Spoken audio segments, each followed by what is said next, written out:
Michel Drucker. Un nom, une voix, une présence qui nous accompagne depuis ce qui semble être une éternité.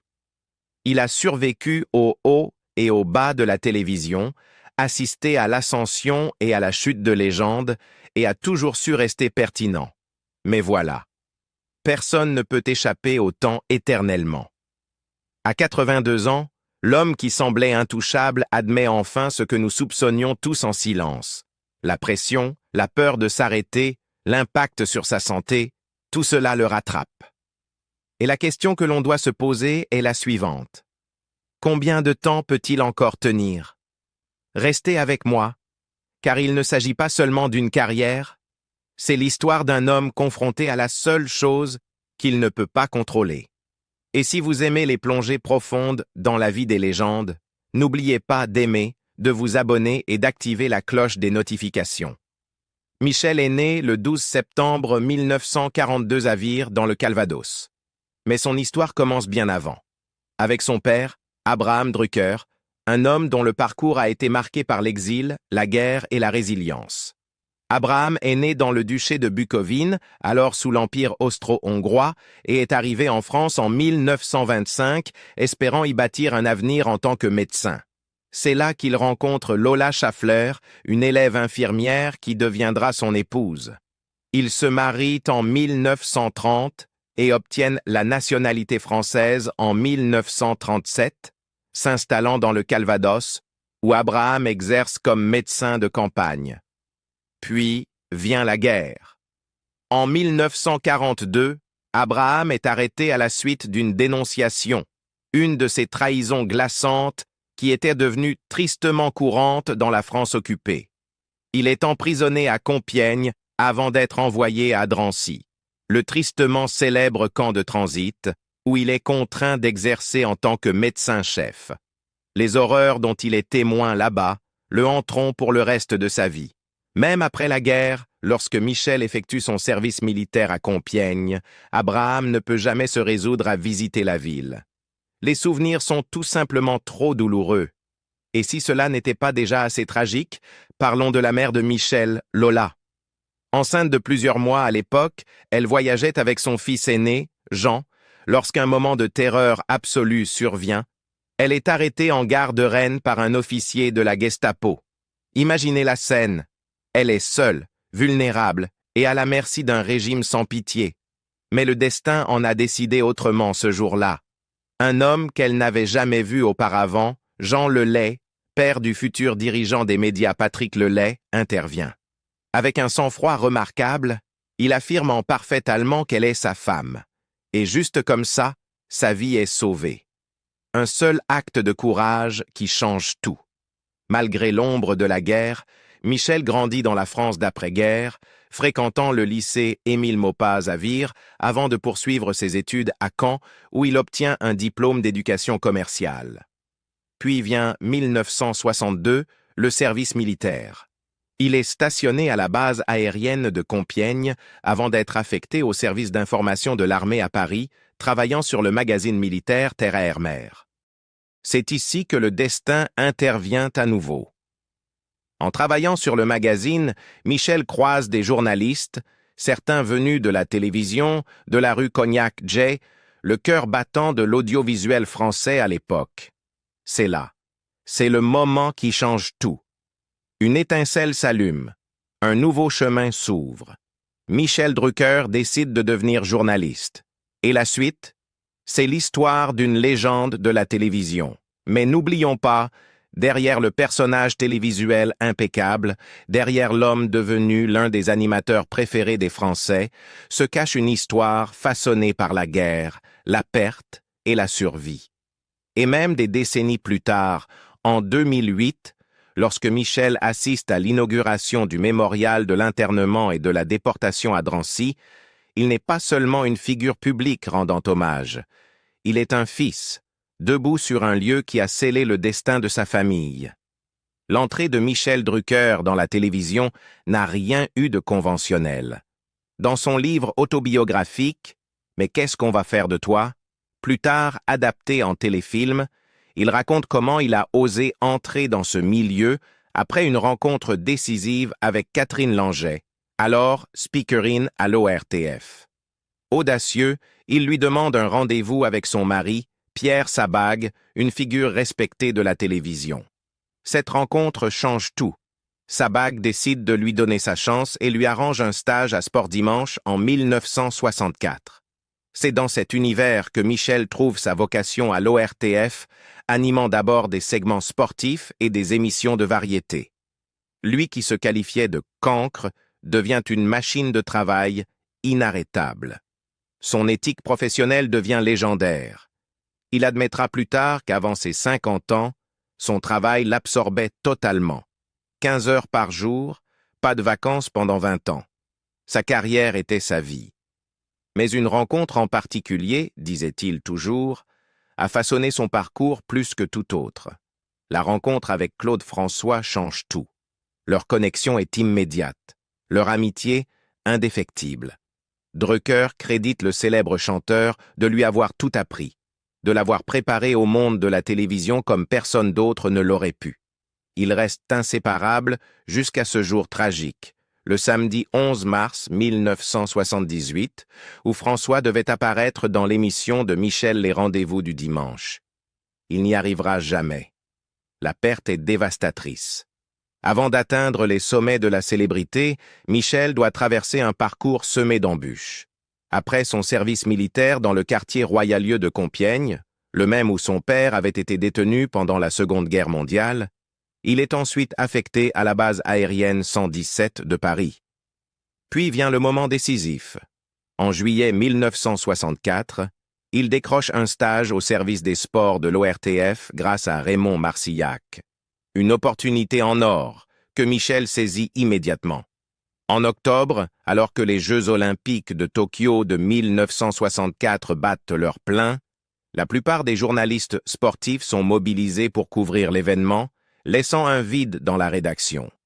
Drucker se voit confier une mission modeste, commenter un court match. Ce n'est pas grand-chose, mais c'est un début. Son travail impressionne Marcillac, qui décide de l'engager comme reporter et commentateur sportif à plein temps. Sous la tutelle des géants de la télévision comme Léon Zitrone, Pierre Desgroupes, Georges de Caunes et Roger Couderc, Michel fait ses armes à Sport Dimanche et les coulisses de l'exploit. Il vit pratiquement dans les locaux de l'ORTF, absorbant tout ce qu'il peut sur le métier. Sa première apparition télévisée enregistrée date du 21 novembre 1964, lorsqu'il interviewe des entraîneurs et des athlètes de retour des Jeux paralympiques internationaux de Tokyo à Orly. En 1965, il réalise son premier reportage, suivant Michel Jazy sur 3 courses en 3 jours. Puis, le 19 septembre 1965, vient un moment déterminant. Il apparaît sur le plateau de Sport Dimanche, présenté officiellement par Roger Couderc. C'est officiel. Michel Drucker est en route. Entre 1965 et 1968, il devient un visage familier du journalisme sportif, couvrant notamment les matchs de rugby en direct, en particulier ceux de l'équipe de France. Une de ses missions phares est le commentaire de la finale Limoux-Carcassonne de 1968. Mais le sport n'était qu'une partie de son évolution. En 1966, une nouvelle porte s'ouvrit lorsque Michel Arnaud l'invita à présenter une émission pour la jeunesse intitulée Tilt. Ce poste lui permit de rencontrer les icônes des années 60, Johnny Hallyday, Sheila, Claude François, Jacques Dutronc et toute la génération « Salut les copains ». Il n'était plus seulement un commentateur sportif, il entrait dans le monde du divertissement. Cependant, les événements de mai 1968 menaçaient d'anéantir sa carrière naissante. Michel s'impliqua dans la grève des travailleurs de l'ORTF, un mouvement revendiquant une plus grande liberté de la presse. Le 5 août 1968, dans le cadre de la répression des contestataires, il fut licencié pour avoir scandé « ORTF libre » et soutenu activement les grévistes. Il ne fut pas le seul. De nombreux collègues furent également écartés de la télévision publique. Soudain, sa carrière était en suspens. Il retourna chez sa mère à Vire, où il regarda les Jeux olympiques de 1968 en simple spectateur, exclu du monde de la télévision qu'il avait tant lutté pour intégrer. Ironie du sort, durant cette période d'exil, il se cassa le pied en jouant au football. Mais Michel n'était pas du genre à abandonner. Son retour à la télévision, il le dut à Michel Arnaud, qui plaida en sa faveur en affirmant qu'il fallait distinguer ceux qui avaient dirigé la grève de ceux, comme Drucker, qu'il avait seulement soutenu. À 2 reprises, la direction refusa de le réintégrer. Mais Arnaud insista.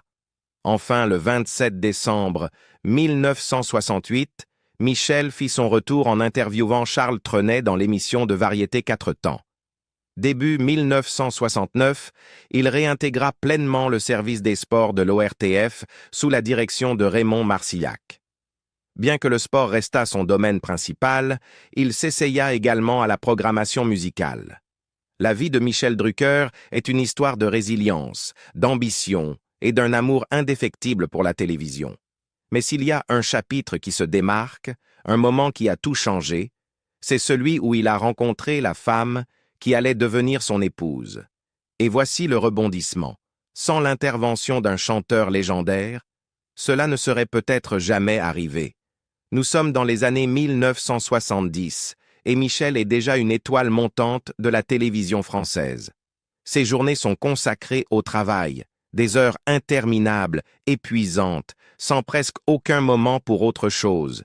Puis, un jour, lors d'une émission qu'il co-animait avec son cher ami Claude François, le destin s'en mêla. C'est Claude qui présenta Michel à l'actrice Dany Saval, et dès cet instant, quelque chose se produisit. Ce fut rapide, impulsif, peut-être même un peu téméraire, mais Michel et Dany décidèrent de se lancer.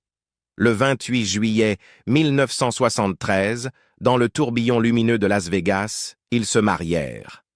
La chambre d'hôtel n'était pas prête, et dans un élan de spontanéité, Michel se tourna vers Dany et lui demanda « Qu'est-ce qu'on va faire ?»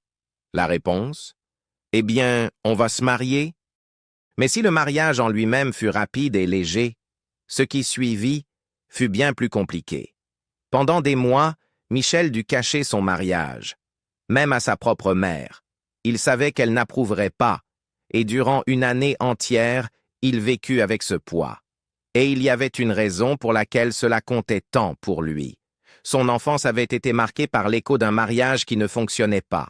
Ses parents formaient, selon ses propres mots, un couple difficile et bruyant. Leur relation avait été chaotique, et le jeune Michel avait absorbé chaque moment de tension.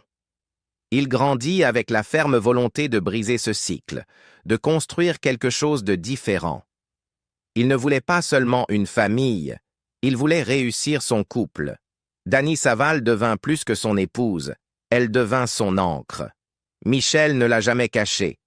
Rencontrer Dany fut le tournant de sa vie. Sans elle, il est convaincu qu'il n'aurait pas eu la stabilité nécessaire pour bâtir sa carrière exceptionnelle. Elle devint sa boussole, celle qui lui donnait une direction lorsqu'il aurait pu se perdre. Et même aujourd'hui, des décennies plus tard, elle reste sa force motrice. Elle lui dit qu'il devrait quitter la scène tant qu'il est encore au sommet, mais Michel, il a d'autres idées. Il veut continuer, comme son père, un médecin qui accouchait encore des bébés quelques jours avant son décès. C'est ainsi que Michel envisage son propre avenir, travailler jusqu'au dernier instant. Ensemble, Michel et Dany ont construit un foyer, non seulement pour eux-mêmes, mais aussi pour d'autres. En 1979, ils ont ouvert leurs portes à Ileng, une jeune réfugiée indochinoise âgée de 16 ans à l'époque. Ils lui ont offert un foyer, une famille, un avenir. Et aujourd'hui, Ileng est une collaboratrice de premier plan à la prestigieuse maison de mode Cardin. C'est l'une de ces rares et belles histoires où la bienveillance change le cours d'une vie. En 1975, Michel fit un choix audacieux. Il s'éloigna du sport et de l'actualité pour se consacrer entièrement au divertissement. Un tournant qui allait définir sa carrière. Les rendez-vous du dimanche sur TF1 devint un phénomène, puis Stars consacra son statut de personnalité incontournable. Mais c'est en 1982, avec Champs-Élysées sur Antenne 2, qu'il devint véritablement intouchable. Ce n'était pas qu'une simple émission de variété. C'était l'endroit où se réunissaient les plus grandes stars de la musique et du cinéma. Johnny Hallyday, Dalida, Michel Sardou, Gérard Depardieu, Serge Gainsbourg. La liste était infinie. Et en 1983, Michel réalisa quelque chose d'extraordinaire. Il fit découvrir une jeune chanteuse canadienne inconnue au public français. Son nom? Céline Dion. Imaginez ça. Michel ne se contentait pas d'interviewer des célébrités. Il façonnait le paysage culturel, mais le succès en télévision n'est jamais garanti. Dans l'ombre, les chaînes évoluaient, les pouvoirs changeaient de main, et Michel se retrouva pris dans la tourmente. En 1985, Silvio Berlusconi en personne tenta de l'attirer vers l'A5, un projet ambitieux dans l'audiovisuel français. Et un instant, il sembla que Michel pourrait franchir le pas. Mais le destin en décida autrement. Son frère, Jean Drucker, venait d'être nommé PDG d'Antenne 2. La loyauté familiale l'emporta et Michel resta. Puis, l'impensable arriva. En 1990, Michel, l'enfant chéri d'Antenne 2, fut qualifié de « has-been » par le nouveau président de la chaîne, Philippe Guillaume. Du jour au lendemain, Champs-Élysées fut supprimé. Ce fut un coup dur, brutal, humiliant. Mais Michel n'avait pas dit son dernier mot. Il rebondit sur TF1, chaîne récemment privatisée, et avec Stars 90, il retrouva rapidement sa place au sommet. C'était l'âge d'or du divertissement français, et Michel côtoyait les plus grands, Jean-Pierre Foucault, Patrick Sabatier, Patrick Sébastien. Il restait une figure incontournable. Mais la télévision est impitoyable. Elle évolue, elle avance vite. Et Michel, il savait qu'il devait évoluer aussi. En 1994, il était temps pour une nouvelle réinvention. Il est retourné sur France 2, prenant les rênes de l'émission quotidienne Studio Gabriel. La concurrence était féroce. Christophe Deschavannes dominait sur TF1, mais Michel, aux côtés de talents comme Laurent Gérard, Virginie Lemoine, Laurence Ferrari et Benjamin Castaldi, a tenu bon. Pendant un temps, il a même réussi à surpasser les audiences de TF1. Mais la télévision est un jeu de survie, et en 1997, Studio Gabriel a été arrêté. Une fois de plus, Michel a dû s'adapter. Il a pris la case du dimanche soir, d'abord avec Drucker & Co., puis en reprenant la place du légendaire Jacques Martin pour le créneau tant convoité du dimanche après-midi. Puis est venu ce qui allait devenir son émission la plus longue et la plus aimée. Vivement dimanche. Dès septembre 1998, Michel a fait du dimanche son royaume. Semaine après semaine, il a accueilli les plus grandes personnalités, non seulement du monde du divertissement, mais aussi de la culture et de la politique. Il avait accompli l'impossible, se réinventer une fois de plus, prouvant que, peu importe combien de fois l'industrie tentait de l'écarter, il trouvait toujours un moyen de revenir. Et il ne s'est pas arrêté là. De 1994 à 2001, il est resté une figure incontournable des variétés en prime time, Faites la fête sur France 2, les émissions spéciales du Réveillon, la cérémonie des Césars, les victoires de la musique et la nuit des Molières. Peu importe les circonstances, Michel Drucker était toujours là, toujours dans le paysage, toujours une longueur d'avance. Michel Drucker a vécu sous les projecteurs, mais au-delà de son image de présentateur impeccable se cache un parcours jalonné de triomphes, de controverses et de luttes profondément personnelles. Sa carrière a été tout simplement extraordinaire, s'étendant sur des décennies et consolidant sa place parmi les animateurs les plus aimés de France. Pourtant, même pour un homme qui a passé sa vie à maîtriser l'art du divertissement, la réalité ne lui a pas toujours été clémente. Il y a eu des batailles juridiques, des secrets familiaux, et, ces dernières années, une confrontation brutale avec sa propre mortalité. En 2008, Michel s'est lancé dans ce qui aurait dû être un projet personnel simple, la construction d'une villa à Hey-Gallière, un lieu pittoresque dans le département des Bouches-du-Rhône. Mais ce qui aurait pu être un refuge bien mérité s'est transformé en fiasco juridique et médiatique. Son permis de construire a été rapidement contesté par la Ligue de défense des Alpilles, une association environnementale affirmant que la localisation de la villa, à moins de 500 mètres d'une chapelle classée, nécessitait une autorisation spéciale de l'architecte des bâtiments de France. En novembre 2009, la justice lui a donné tort, annulant son permis. Cela aurait pu rester un simple contretemps frustrant mais gérable, mais la controverse ne s'est pas arrêtée là. Le Canard enchaîné, le journal satirique et d'investigation, n'a cessé de remettre l'affaire sur le devant de la scène, faisant de Michel une cible récurrente. En juin 2011, ils ont révélé un rebondissement inattendu. Le ministère de l'Écologie avait tenté d'annuler la décision de justice. Ce qui avait commencé comme un projet personnel s'était transformé en scandale politique, mettant Michel sous une lumière bien inconfortable, sans rapport avec la télévision. Au-delà de ces batailles publiques, la vie personnelle de Michel a aussi connu son lot de surprises et de chagrins. Il vient d'une famille d'individus brillants. Son frère Jean était un puissant dirigeant de télévision, son autre frère Jacques a mené une carrière respectée en médecine, et ses nièces, Marie et Léa Drucker, se sont imposées respectivement dans le journalisme et le cinéma. Mais un maillon manquait à cet arbre généalogique soigneusement construit. Michel n'a jamais connu sa sœur aînée Monique, tragiquement décédée à seulement 8 mois en 1939. Puis, en 2010, une révélation encore plus surprenante a éclaté. Lors de la promotion de son livre « Rappelle-moi », Michel a révélé qu'il venait tout juste de découvrir l'existence d'un demi-frère nommé Patrick. Cette découverte est survenue peu après le décès de son frère Jean, en 2003, obligeant Michel à faire face à une connexion familiale inattendue à un moment déjà difficile. Apprendre soudainement l'existence d'un frère si tard dans la vie est une épreuve difficile à imaginer, mais Michel l'a gérée avec la même élégance mesurée qui l'a toujours caractérisé. Cependant, aucun défi ne l'a mis plus à l'épreuve que sa propre santé. En septembre 2020, à 78 ans, il a subi une lourde opération du cœur. Ce qui devait être une épreuve temporaire s'est transformé en une bataille bien plus longue. Son retour à la télévision a été retardé, laissant le public se demander s'il ne l'avait pas vu pour la dernière fois. Mais Michel n'était pas prêt à disparaître. Lorsqu'il est finalement réapparu sur France 2 en mars 2021, face à Julien Bugier puis Laurent Delahousse, l'image de l'animateur infatigable avait changé.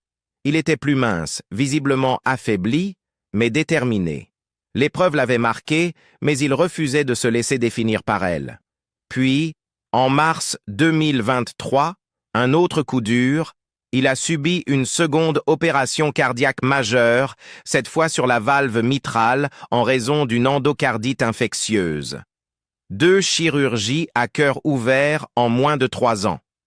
Même pour un homme aussi résilient que Michel Drucker, cette épreuve était d'une rare intensité. Lors d'un entretien avec RTL, il a confié « Il y a eu 2 jours où je me suis dit que je ne serais plus là demain. » Malgré tout, Michel Drucker refuse de tirer sa révérence. Pendant des années, il a laissé entendre que 2025 serait le moment idéal pour prendre sa retraite. Une décision logique compte tenu de son âge et de ses problèmes de santé. Mais récemment, il a commencé à changer d'avis. Interrogé par Télé Loisirs sur ses projets, il a balayé ses déclarations précédentes, expliquant « Ce n'est plus d'actualité. Le directeur des programmes de France Télévisions m'a dit que, tant que je me sentais capable de faire mon travail et que le public était fidèle, je devais continuer. » Ces paroles révèlent une lutte intérieure profonde. L'idée de quitter la télévision, de renoncer à la routine et au but qu'elle lui donne, semble presque insurmontable.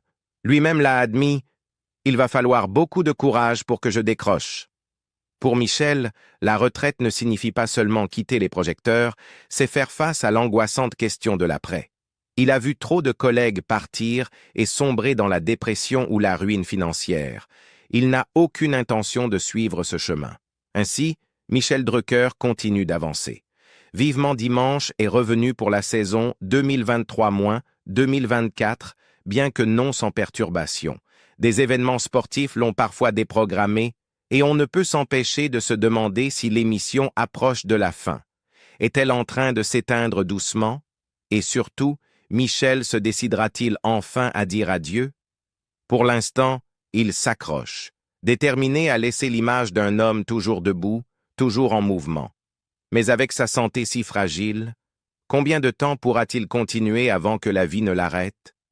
Michel Drucker a tout donné à son public, mais ne devrait-il pas enfin prendre le repos qu'il mérite, ou bien continuer à avancer coûte que coûte? Donnez-nous votre avis dans les commentaires, et si cette histoire vous a touché, n'oubliez pas d'aimer et de vous abonner pour découvrir d'autres récits incroyables sur les légendes qui ont marqué notre monde.